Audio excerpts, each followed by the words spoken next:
sentenced to prison after pleading guilty.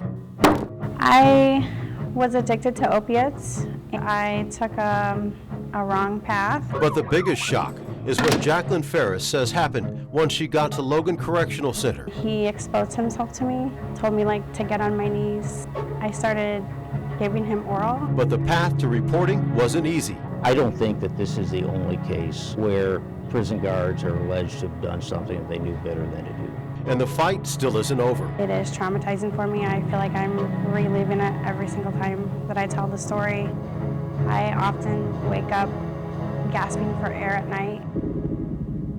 Tonight, an exclusive investigation into the alleged attack, criminal trial, and why the former guard charged with misconduct could have it wiped off his record. WAD News has been following this story for close to 2 years. WAD's Darren Mullen sat down with Jacqueline Ferris and the attorney for Eric Kohlerus for an investigation you'll only see here. We want to warn you, though, some of the things you're about to hear might not be suitable for all viewers. The small talk turned into undress, can I see a little something, sexual innuendos. He exposed himself to me. I didn't scream or yell. I just remember feeling really gross. Jacqueline Ferris is waiting. I want to see someone being held accountable for this.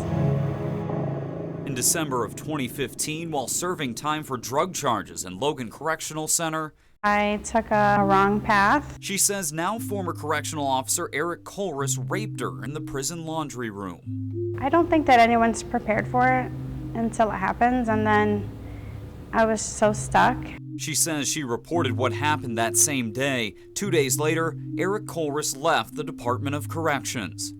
Eric has maintained that Ms. Ferris manipulated him, cajoled him, if you will, into doing something that he knew better than to do. Ferris originally reported the encounter was consensual, something she says prison staff pressured her to say. I was nervous because I did brush my teeth and he didn't ejaculate inside of me. So I thought, what if they find nothing? So the investigator has the box, which contains my underwear and the rape kit and everything that they've done.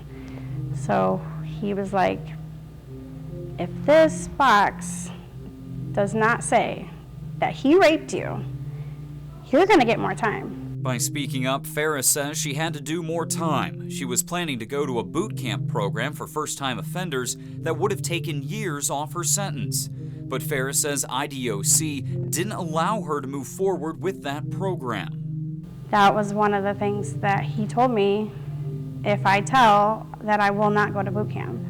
And he was right about that. That makes no sense. Think about it for a moment. It's not exactly news to anyone that it's illegal for a guard and an inmate to have sex.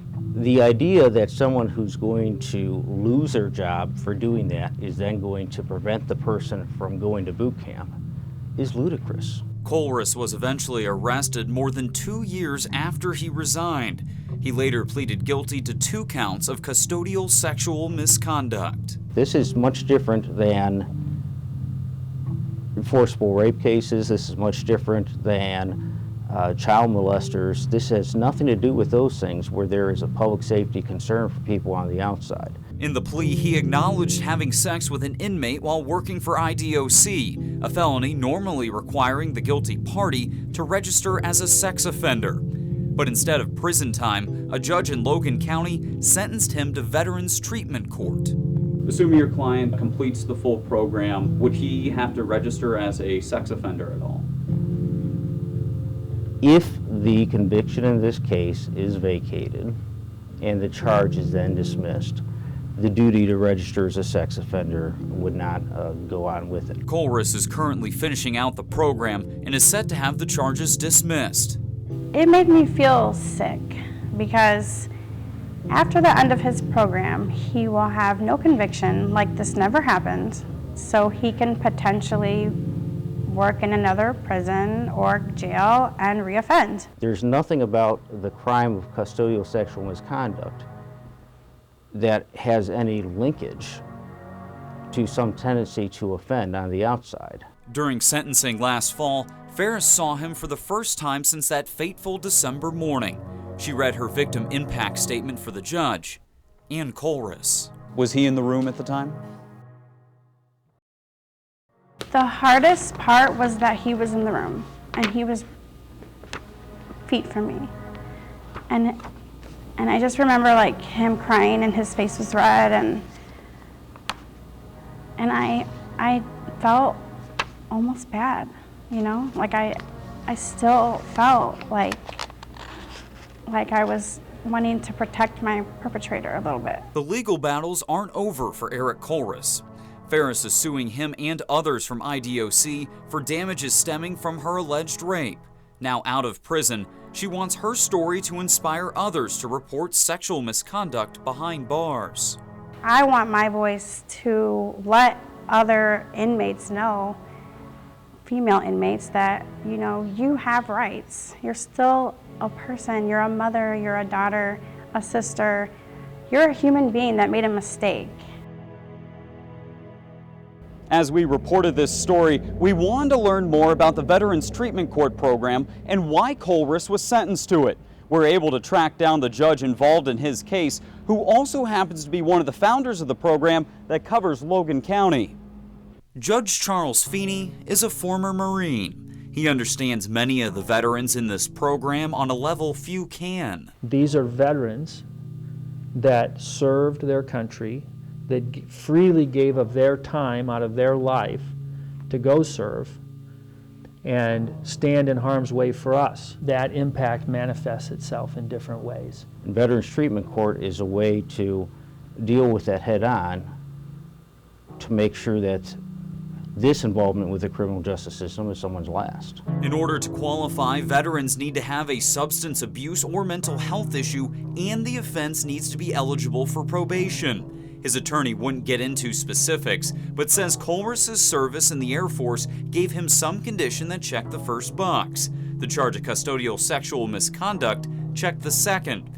Still, Ferris and her attorneys strongly objected. It's typically not used in a situation like this where someone's abusing their power, especially in a situation where you have essentially a rape. Our philosophy is that if the offense is eligible, we will consider it. Period. I wish that we could change the law. This is going to keep happening. The way that they're handling it and nobody's being held accountable, it's going to keep happening. As a sitting judge, Feeney cannot comment on any specific case, but neither Ferris nor her attorneys hold any ill will toward the program. They just strongly object to how it was applied in this case. According to Illinois state statute, if Colress had been charged and convicted of rape or sexual assault, he would not have been eligible in the first place. In Logan County, Darren Mullen, WAND News. IDOC has told WAND News throughout our reporting the department cannot comment on pending litigation. WAND News also reached out to the Logan County State's Attorney's Office to get their thoughts on the case. State's Attorney did not return our request for comment.